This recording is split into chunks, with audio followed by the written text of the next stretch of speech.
حضرت ابن مسعود رضی اللہ تعالیٰ عنہ فرماتے ہیں، اس ذات کی قسم جس کے ہاتھ میں میری جان ہے، میں نے دیکھا جن لوگوں کے نام رسول اللہ صلی اللہ علیہ وسلم نے گن گن کر بد دعا میں لیے تھے، سب کے سب بدر کے کنویں میں مقتول پڑے ہوئے تھے۔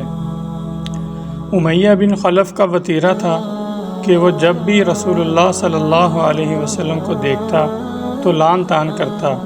اسی کے متعلق یہ آیت نازل ہوئی، وَيْلٌ لِّكُلِّ ہُمَزَةٍ لُمَزَةٍ، ہر لعن طعن اور برائی کرنے والے کے لیے تباہی ہے۔ امیہ کا بھائی ابی بن خلف عقبہ بن ابی معیط کا گہرا دوست تھا۔ ایک بار عقبہ نے نبی پاک صلی اللہ علیہ وسلم کے پاس بیٹھ کر کچھ سنا۔ ابی کو معلوم ہوا تو اس نے عقبہ کو سخت سست کہا اور اس سے مطالبہ کیا کہ وہ جا کر رسول اللہ صلی اللہ علیہ وسلم کے منہ پر تھوک آئے۔ آخر عقبہ نے ایسا ہی کیا۔ ابی بن خلف نے ایک مرتبہ ایک بوسیدہ ہڈی لا کر توڑی، اس کا پاؤڈر بنایا اور ہوا میں پھونک کر رسول اللہ صلی اللہ علیہ وسلم کی طرف اڑا دیا۔ ابو جہل بھی کبھی کبھی رسول اللہ صلی اللہ علیہ وسلم کے پاس آ کر قرآن سنتا تھا، لیکن بس سنتا ہی تھا، اطاعت نہیں کرتا تھا۔ وہ رسول اللہ صلی اللہ علیہ وسلم کو اپنی بات سے اذیت پہنچاتا اور اللہ کی راہ سے روکتا تھا، پھر اپنی اس حرکت اور برائی پر ناز اور فخر کرتا ہوا جاتا جیسے کہ اس نے کوئی بہت بڑا کارنامہ سر انجام دیا ہو۔ اس شخص نے پہلے دن جب نبی کریم صلی اللہ علیہ وسلم کو نماز پڑھتے ہوئے دیکھا تو اسی دن سے آپ صلی اللہ علیہ وسلم کو نماز سے روکتا رہا۔ ایک بار نبی کریم صلی اللہ علیہ وسلم مقام ابراہیم کے پاس نماز پڑھ رہے تھے کہ اس کا گزر ہوا۔ دیکھتے ہی بولا، محمد، کیا میں نے تجھے اس سے منع نہیں کیا تھا؟ ساتھ ہی دھمکی بھی دی۔ رسول اللہ صلی اللہ علیہ وسلم نے بھی ڈانٹ کر سختی سے جواب دیا۔ اس پر وہ کہنے لگا، اے محمد صلی اللہ علیہ وسلم، مجھے کیوں دھمکی دے رہے؟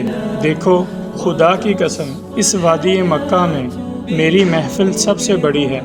اس پر اللہ تعالیٰ نے یہ آیت نازل فرمائی، فَلْيَدْعُ نَادِيَهُ، اچھا تو وہ بلائے اپنی محفل کو، ہم بھی سزا کے فرشتوں کو بلائے دیتے ہیں۔ ایک روایت میں مذکور ہے کہ رسول اللہ صلی اللہ علیہ وسلم نے اس کا گریبان گلے کے پاس سے پکڑ لیا اور جھنجھوڑتے ہوئے فرمایا، اولیٰ لک فاولیٰ ثم اولیٰ لک فاولیٰ، تیرے لیے بہت ہی موزوں ہے، تیرے لیے بہت ہی موزوں ہے۔ اس پر اللہ کا یہ دشمن کہنے لگا، اے محمد صلی اللہ علیہ وسلم، مجھے دھمکی دے رہے ہو؟ خدا کی قسم تم اور تمہارا پروردگار میرا کچھ نہیں کر سکتے، میں مکے کی دونوں پہاڑیوں کے درمیان چلنے پھرنے والوں میں سب سے زیادہ معزز ہوں۔ بہرحال اس ڈانٹ کے باوجود ابو جہل اپنی حماقت سے باز آنے والا نہ تھا، بلکہ اس کی بدبختی میں کچھ اور اضافہ ہی ہو گیا۔ چنانچہ صحیح مسلم میں ابو ہریرہ رضی اللہ تعالیٰ عنہ سے مروی ہے کہ ایک بار سرداران قریش سے ابو جہل نے کہا کہ محمد صلی اللہ علیہ وسلم آپ حضرات کے روبرو اپنا چہرہ خاک آلود کرتا ہے؟ جواب دیا گیا، ہاں۔ اس نے کہا، لات و عزیٰ کی قسم، اگر میں نے اسے اس حالت میں دیکھ لیا تو اس کی گردن روند دوں گا اور اس کا چہرہ مٹی پر رگڑ دوں گا۔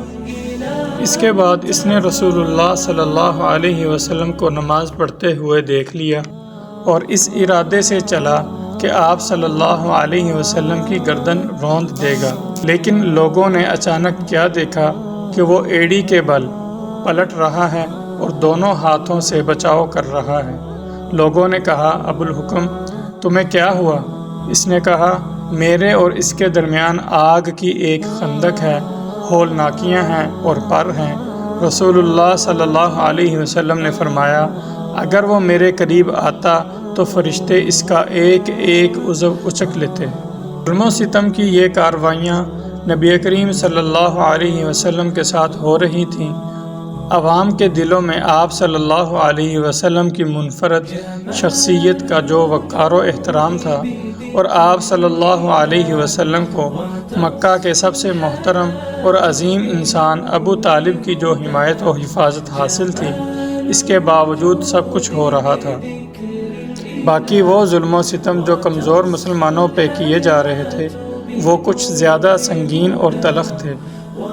ہر قبیلہ اپنے مسلمان ہونے والے افراد کو طرح طرح کی سزائیں دے رہا تھا، اور جس شخص کا کوئی قبیلہ نہ تھا، ان پر اوباشوں اور سرداروں نے ایسے ایسے ظلم و ستم کیے جنہیں سن کر مضبوط انسان کا دل بھی بے چینی سے تڑپنے لگتا۔ ابو جہل کسی معزز اور طاقتور آدمی کے مسلمان ہونے کی خبر سنتا تو اسے برا بلا کہتا، ذلیل و رسوا کرتا اور مال و وجاہ کو سخت خسارے سے دوچار کرنے کی دھمکیاں دیتا، اور اگر کوئی کمزور آدمی مسلمان ہوتا تو اس پر ظلم و ستم کرتا۔ حضرت عثمان بن عفان رضی اللہ تعالیٰ عنہ کا چچا انہیں کھجور کی چٹائی میں لپیٹ کر نیچے سے دھواں دیتا۔ حضرت مصعب بن عمیر رضی اللہ تعالیٰ عنہ کی ماں کو ان کے اسلام لانے کا علم ہوا تو ان کا دانا پانی بند کر دیا اور انہیں گھر سے نکال دیا۔ یہ بڑے ناز و نعمت سے پلے تھے، حالات کی شدت سے دوچار ہوئے تو کھال اس طرح ادڑ گئی جیسے سانپ کچلی چھوڑتا ہے۔ حضرت بلال امیہ بن خلف کے غلام تھے۔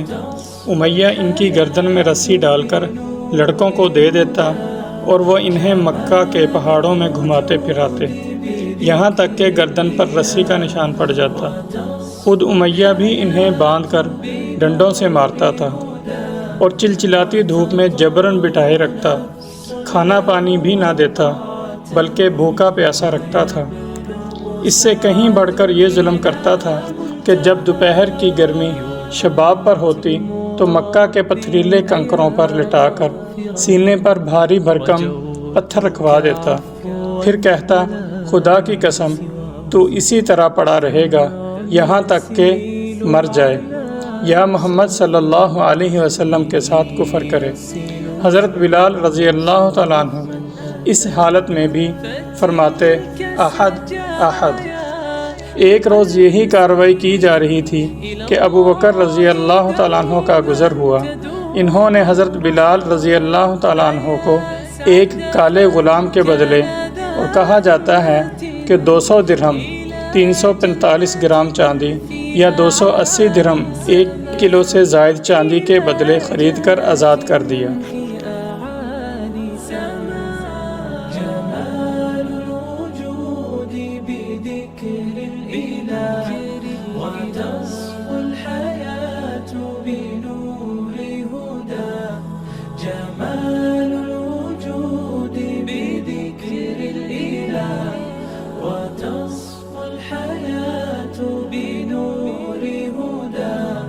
وتطرب نفس له طاعة ويبلغ سعد إلى منتهى